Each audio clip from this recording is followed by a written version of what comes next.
Hello, Aries. Welcome to the Plaid Sheep Oracle. Oh, Aries. Things are happening. I've been feeling lately that the readings are preparatory, that they want to give us a heads up. Well, here is your card, a warning, but not, not like a dire warning of terrible predictions, but, more like a warning gong, if you were, I don't know, what comes to mind, and I don't know why, is that you're like riding on a ferry in your car, and you've gotten out of your car and are kind of wandering around, and then there's some sort of bell to warn you to go back in your car because the ferry is about to dock.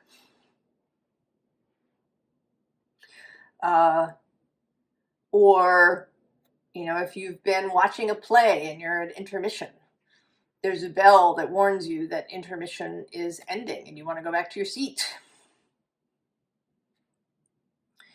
Right? Or the warning bell that either the class is about to begin or the class is about to let out.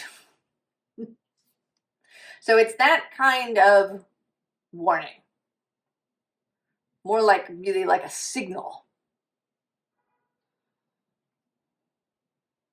I used to work in theater earlier in my life, and if you were a crew member, you got a warning that there was going to be a change happening, right? That there was going to be a light change or a scene change. There was a warning, and then there was a ready, and then there was a go.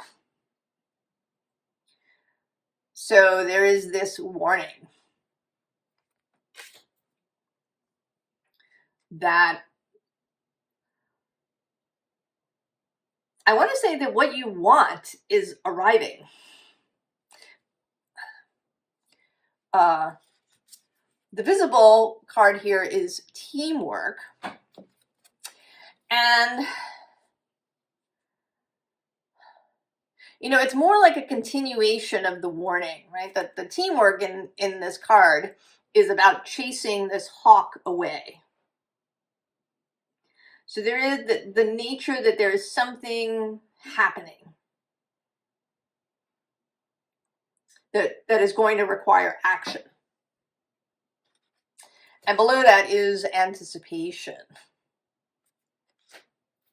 Have you been feeling it, Aries? The bottom of the deck is risk.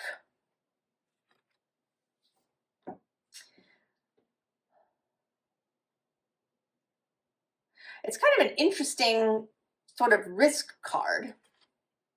I don't think I've read the description of this card. I often don't read the guidebook. So I imagine the risk here is that, when you open this clam, that maybe it can be taken by somebody else. But, again, there's this sense of, right, of something approaching. And it's going to require action, which, of course, Aries, you are very good at. Right, here with this hunger moon, also, right, the wolf is howling. There is a signal. Below that, we have this purity card that feels, like sleep. Right? You've been lying there, maybe you have your sleep mask on. And even below that, this faith card. More sleeping happening.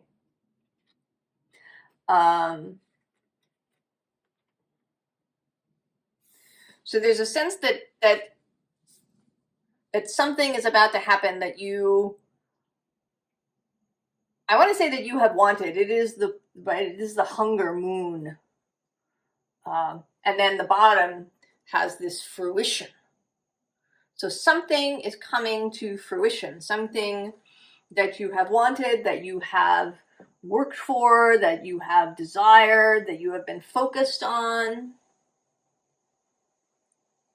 But you can get, I sort of see it in two ways. One, there's the so focused on whatever it is that there's no, that you're not actually paying attention. Or two, that you set it in motion and then you did your best to let it go. And I think you'll hear different people recommending different things, in the manifestation law of attraction sphere of the spiritual world. But I think that it depends on you. What is it that works for you and your temperament? Do you really enjoy really focusing? Thinking about a thing, maybe writing about it, journaling about it, scripting on a daily basis? Or maybe it works better for you if you, kind of set it in motion and then leave it alone. And I think you have to decide what it is that works for you. And so whatever you've been doing, now the warning bell is ringing. This thing is arriving. And this self-love card also looks like preoccupation in some way. Either with being very, very focused on this thing, or on, kind of doing other things. And maybe it's not even a deliberate thing. It could be that, that there's just stuff that's gone on in your life. That's actually a third possibility, is that you did this thing, you set it in motion, and then other things happened. There were other events, unrelated, right? Life just went on. And things came up and you've been preoccupied with that. But now, again, there is this call, this warning, this signal.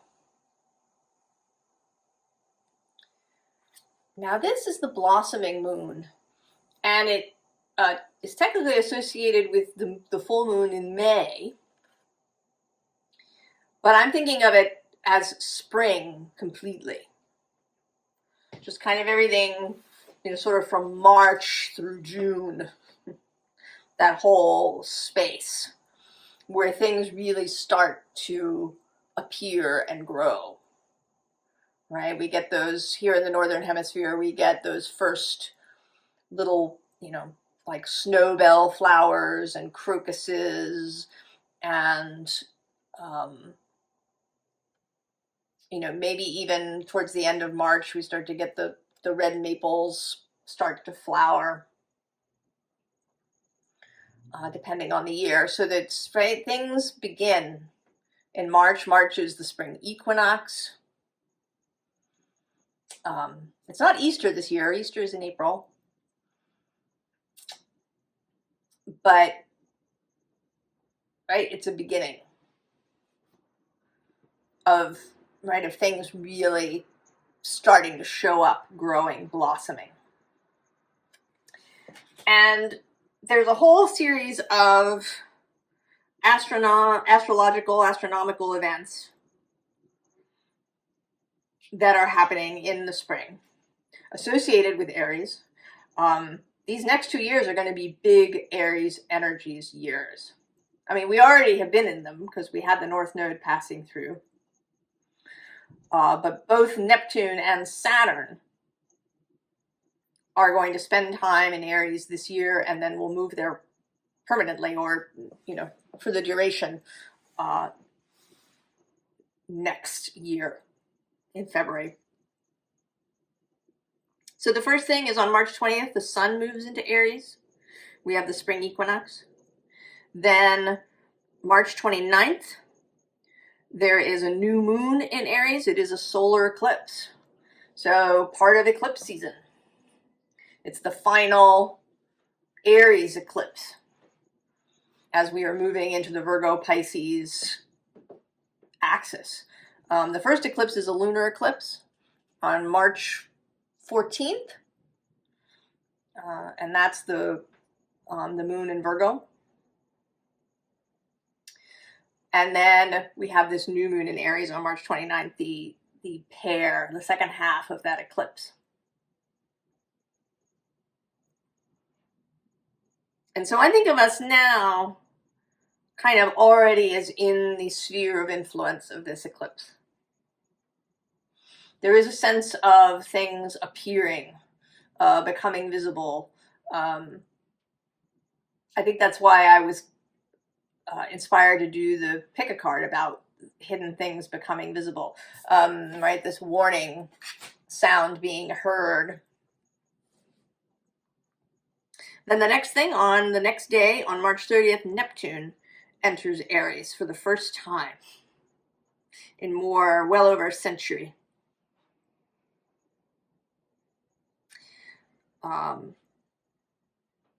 Then on that same day, the god Apollo, who shows up here later in the formal advice, on that same day, as Neptune moves into Aries, Apollo, who is here in your reading, conjuncts Eros in Aquarius at about 25 degrees. Then April 18th, Mars, who's been moving back and forth and is now squaring Aries and will continue to square Aries, on April 18th, he moves back into Leo. From the square to the trine. His energy now moving really fast and clear to Aries. Then April, also on that same day, Apollo meets Venus at 25 degrees of Pisces. There's that 25 again. And interestingly, Apollo in this deck is 26.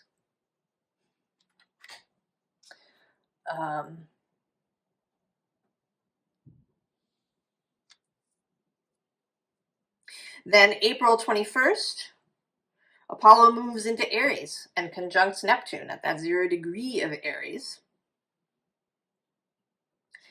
And then on May 12th is the flower moon.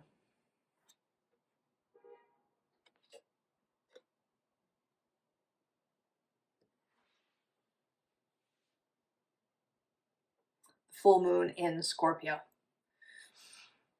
in May. So spring is a big factor here, because then we have this resistance card.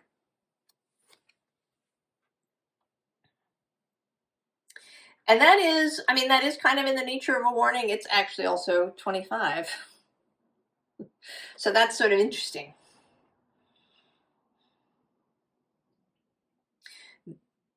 Right, this, because spring is certainly, Eros is erotic.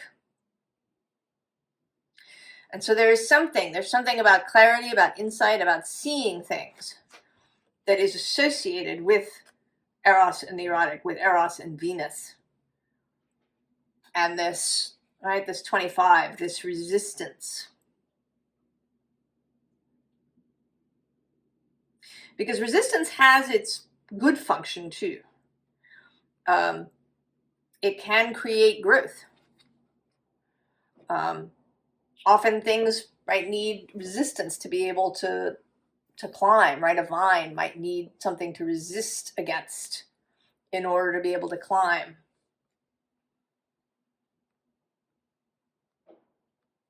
Right? Trees need to be hit by the wind in order to grow strong cells. So there is something here about challenge and about being very clear. Are you enjoying the challenge? right? Is there something really juicy in it? Is there, right? Is it a an expansive stress? Or is it about worrying? Is it about really pushing against? Is it about avoidance? Is it about anxiety? Is it about fear? What is the nature of the resistance?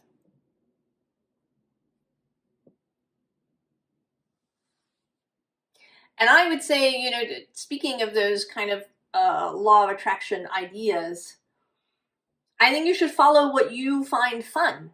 You know, so if you find it really fun to focus on stuff and to, you know, make vision boards and write stuff down and really imagine things, you know, make drawings, all right? If that's fun, if you enjoy it, if it's energizing, then you do that.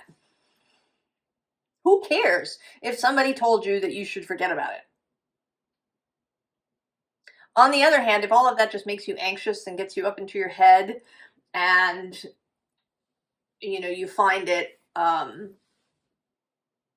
difficult to really flow in that way, you have a tendency to overthink, then you choose a different, right? You choose the method that works with your temperament, your constitution. And that is certainly Aries too, right? Do it your way, Aries.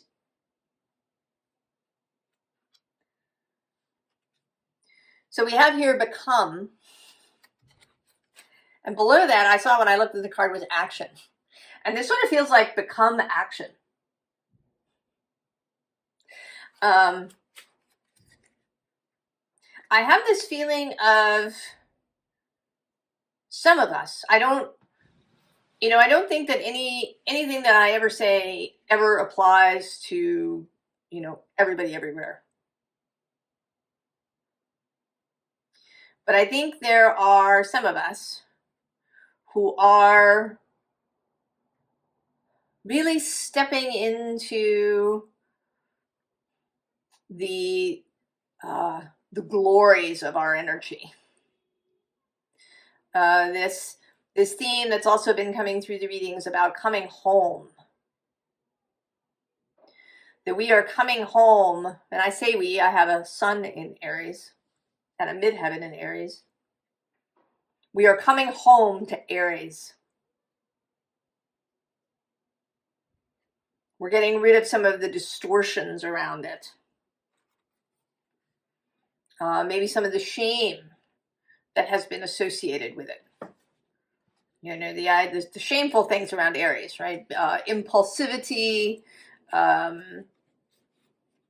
you know, the idea that you might be a bully or that you know, push people out of the way to get somewhere, or, you know, that you're too putting yourself forward. You know, who do you think you are? Kind of shaming energies. And right below that, we have both the keeper of pleasure, Eros, Venus. She is doing a retrograde dance through Aries and Pisces. And the keeper of wonder. Russell at Rustling Around posted a fabulous video called, you know, about killing off your inner child. And I think, you know, I think that, right, that it can be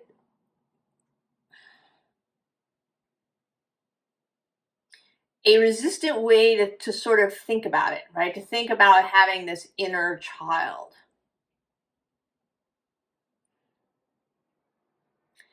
It like sections things off. And another theme throughout the readings, and for me, is this, right, this wholeness, this integration sense. You know, that I don't have an inner child. I have, as a human being, love for certain things, for play, for pleasure. I have a sense of wonder and awe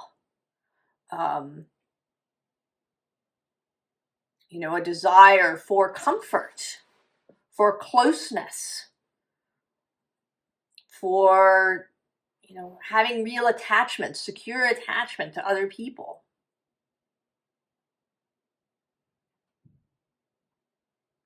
And it's not about being a child or your inner child. It's just about being a human being that has all of these facets.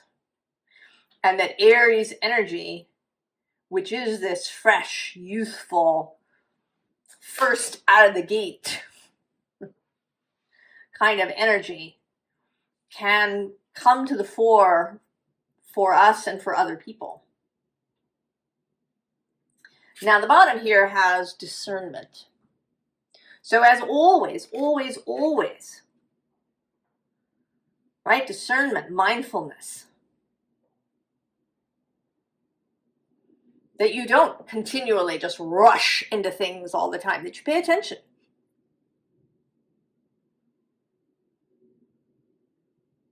You pay attention.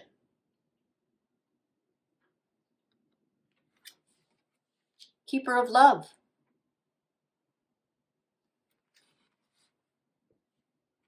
And what is it? What is it that you love? Are you thinking about that and about the people that you love? What is it you want to grow? Where is your focus? Where is your mind going? Do you move from love rather than fear? And then uncertainty, because that's what we got. We don't know where anything's going necessarily. We can form an intention. We can form a vision for what we want, for how we would like our life and for the rest of the world to be. But we're not in control of all of that. So there's going to be uncertainty. And I don't think, you know, I think that again, right, Aries at home is not fearful of uncertainty. In fact, not knowing what's ahead may be the best part. It makes me think of a scene from the show The Librarians. They open up this hole in the street, and one says to the librarian, you know, do you know what's down there? And he says, no. And that's the best part. Right? The discovery. Right? And the keeper of waves.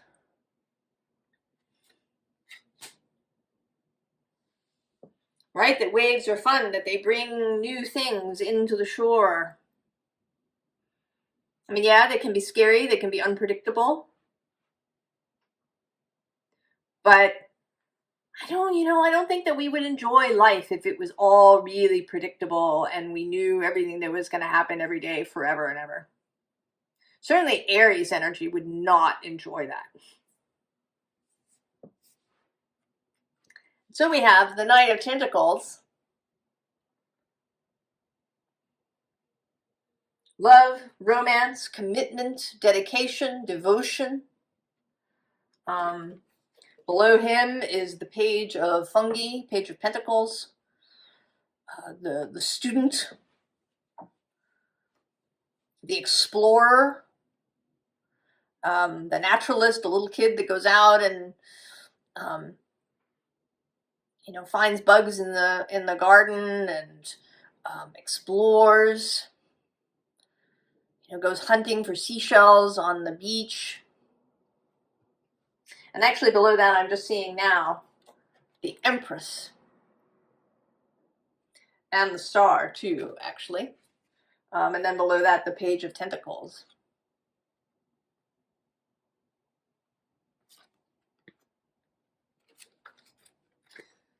And the bottom of the deck is the Chariot, right? And this feels, right, like the signal. We've seen it. The light has come on.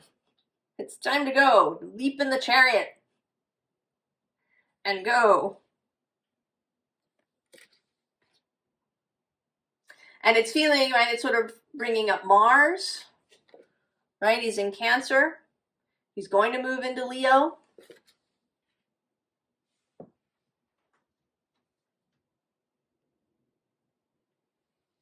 April 18th. Still Aries season.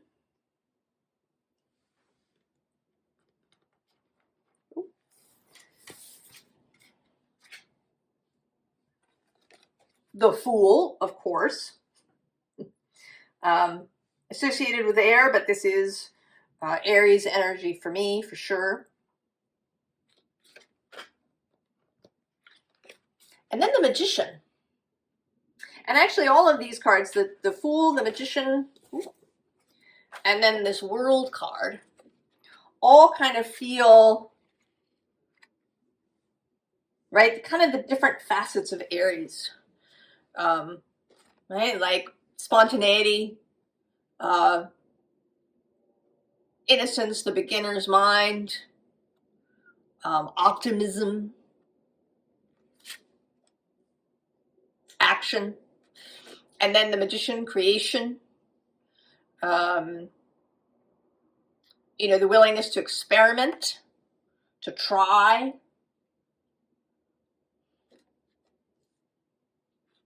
and the World, you know, exploration, going and doing something completely different, a whole new world for yourself.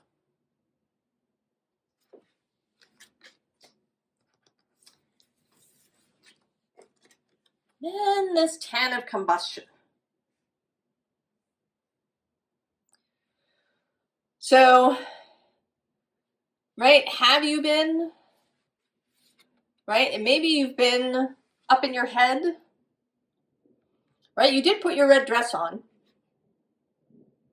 you're ready to go, you have what you love, you have what excites you, you have the vision that is yours, and it doesn't, you know, it doesn't have to be something grand. You can have a vision for a very kind of quiet life. You know, where you have a garden and you know, maybe you go to your job and you really enjoy your coworkers, and you have, you know, family at home and you enjoy spending time with them, and it's not about some massive, you know, world traveling or, you know, becoming a CEO or, you know, something. So the goal is irrelevant. It is whatever, right? Whatever turns your dress red. And right, if you are overthinking it, I think the energy now is going to help you get out of that, because it's just so enlivening. And then later in the spring, actually, Jupiter moves into Cancer. So then there will be that expansion, right? There's going to be a tension because he moves square to Aries until the following spring in 2026 when he moves into Leo. So can you use that as constructive resistance?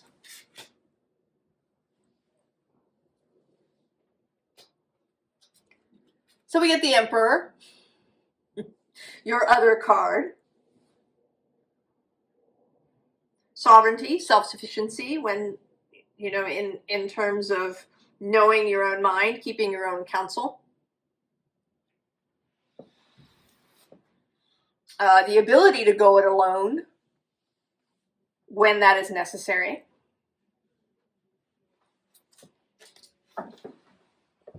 Because sometimes that is necessary. There may be a period in your life when you go it alone. The ability to manage, the ability to delegate, the ability to hold responsibility, right? Because right below that we have the Ace of Pentacles. So there is, right, this new thing is a responsibility. If you won the lottery and suddenly had $50 million, right, to be able to hold that, to have the confidence, the courage, the self-esteem, the capacity to hold all of that and manage it. Bottom of the deck, the Lovers, of course. Choosing, again, choosing what you love, choosing what is enlivening, choosing what feels expansive, choosing what feels right, what feels good to your heart. What is the constructive resistance? You know, Aries likes resistance. We do. You know, sometimes it means, right, that we wait till the last minute to do stuff. You may experience that if you have a lot of Aries energy. Or we may choose the harder route to something. And if that is, right, if that is enlivening and juicy, then you keep it. But if in fact it actually causes you like this destructive stress, if it causes you suffering and pain and struggle, then maybe there's a different way. Aries is not a single presentation. There's no one single way to be Aries. I mean, there are things that are Aries, but there's different ways that they can present. All right, what else is happening in your chart?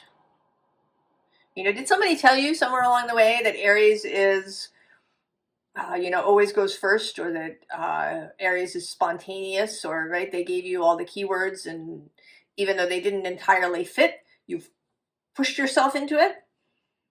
Or maybe it's the other way, and people shamed you, and now you have to, you know, allow yourself to expand. We have the World, and it's an interesting World card. I think it's my only World card where there's a pregnant World. Right? Whatever this new thing is, right? This whole feeling of spring, of, you know, March is lambing season when the lambs are born.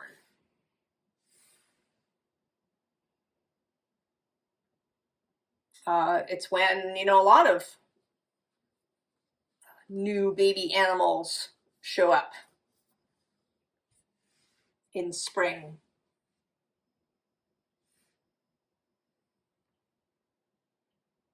If you're in the southern hemisphere, we're still entering Aries season.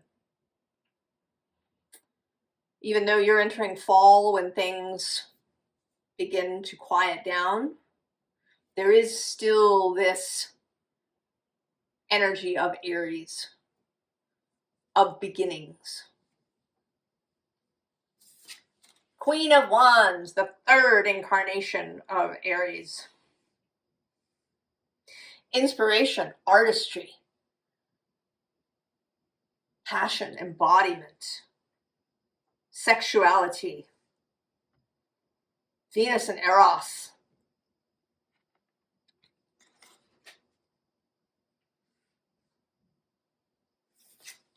And then the star again. That which guides us. And this is kind of an interesting star. There's a, right, there's a quietness, there's a kind of intensity. There's,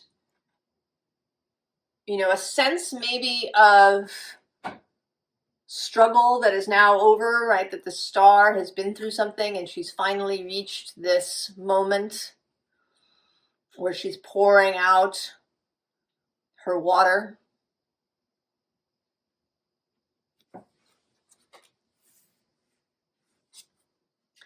And then the Two of Pentacles, the continuing story. You know, I kind of want to say, right, continued in the next episode.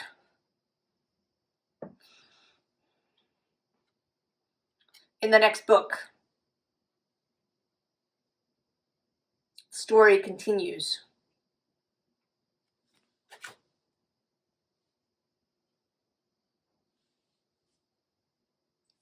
advice.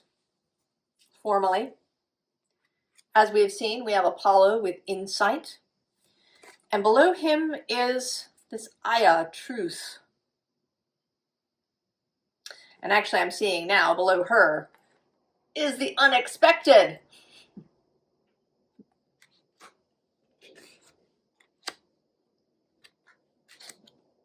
And then the bottom of the deck is Flora, fertility. A sense of the Empress, of Venus, of spring, of this blossoming moon. There is definitely something about spring, Aries, that is really significant.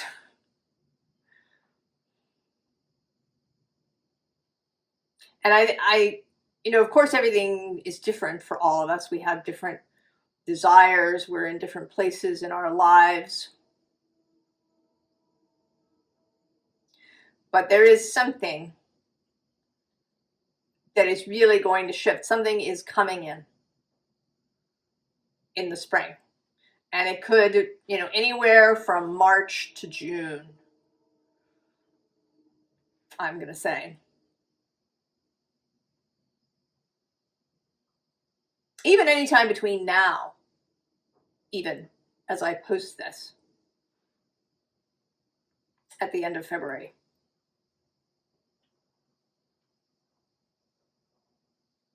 That's something, there's going to be a significant event.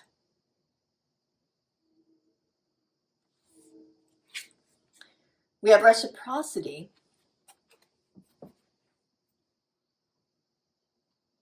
And with this keyword photosynthesis, what it feels like is sort of peacefulness, right? Knowing that the strength and the energy and even the courage that you need is available to you. Your job is to be open,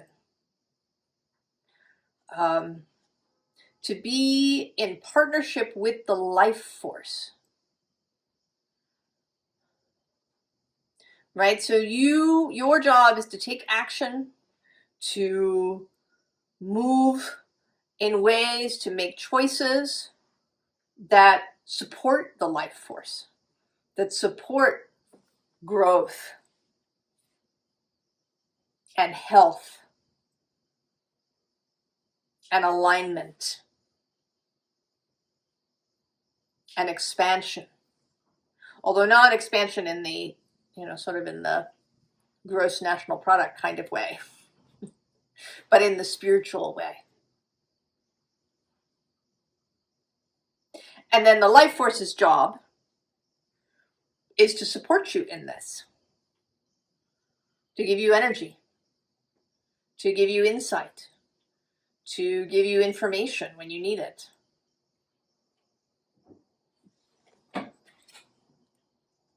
So to tend to that partnership. And then we have spring, Ostara, with grace.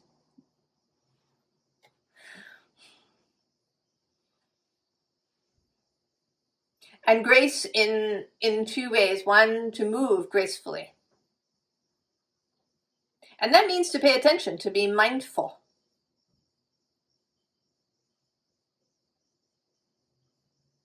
Right? To not just, you know, rush through things. You can make a move and move even at speed, but not carelessly, mindlessly. And then also grace as, you know, that which is not about earning or deserving or anything. Right? The energy of grace, of sweetness. Right? Of the earth bursting forth just because.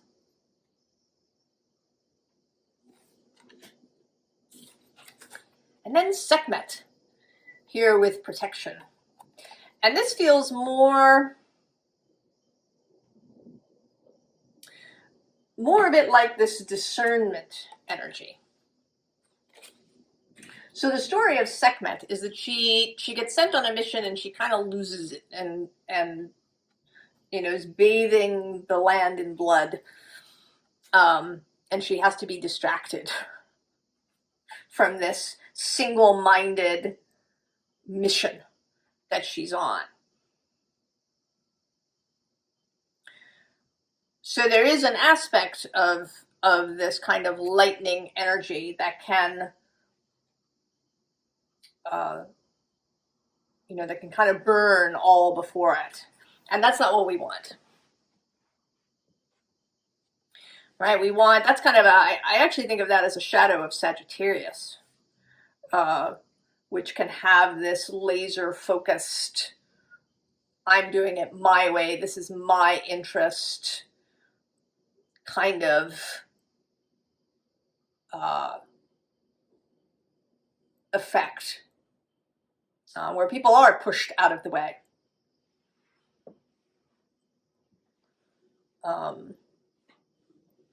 And that's not, what we're after. We are after action, right? Becoming action. But action in the service of the life force, and in service of others, in service of group thriving, right? The whole group.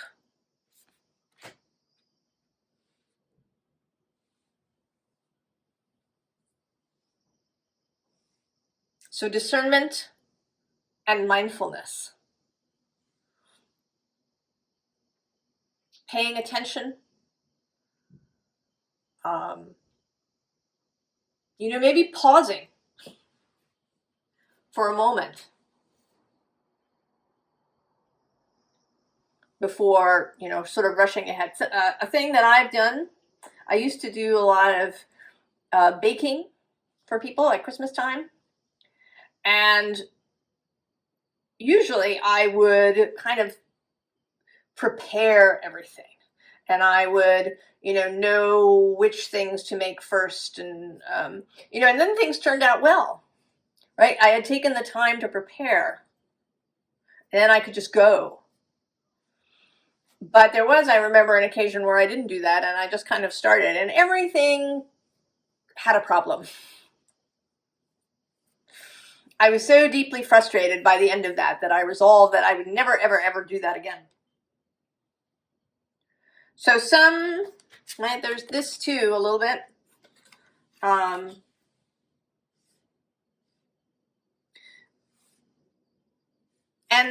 right, and the grace that a little bit of preparation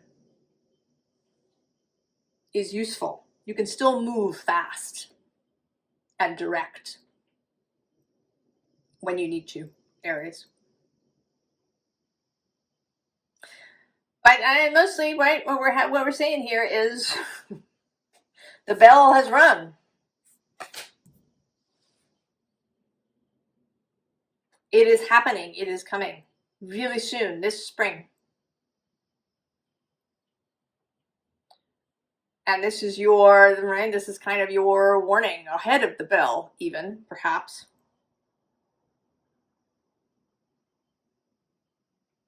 So you have time to prepare.